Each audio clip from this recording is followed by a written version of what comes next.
Love അലിമല്ലാഹു ഫീഹിം ഖൈറൻ ലഅസ്മഅഹും love അലിമല്ലാഹു ഫീഹിം ഖൈറൻ ലഅസ്മഅഹും. സൂറത്തുൽ അൻഫാൽ. നിങ്ങളിവിടെ വാദ് കേൾക്കാൻ വേണ്ടി ഇരിക്കണ്ടല്ലോ, നിങ്ങളൊക്കെ വലിയ ഭാഗ്യവാന്മാരാണ്. എന്തെന്നറിയോ? നിങ്ങളിൽ അള്ളാഹു ഖൈർ ഉദ്ദേശിച്ചത് കൊണ്ടാണ് നിങ്ങൾ ഇങ്ങോട്ട് എത്തിയത്. അള്ളാഹു എന്താ പറഞ്ഞത്?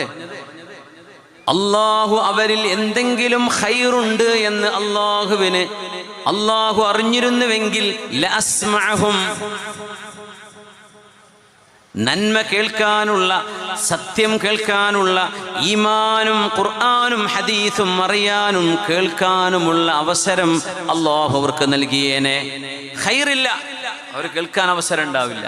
ഖൈറുള്ളവർക്കേ കേൾക്കാൻ അവസരമുള്ളൂ എന്ന് അള്ളാഹു അക്കൂട്ടത്തിൽ എന്നെയും നിങ്ങളെയും നമ്മുടെ ബന്ധപ്പെട്ട എല്ലാ മുഅ്മിനാത്തുകളെയും അള്ളാഹു ഉൾപ്പെടുത്തി തരട്ടെ.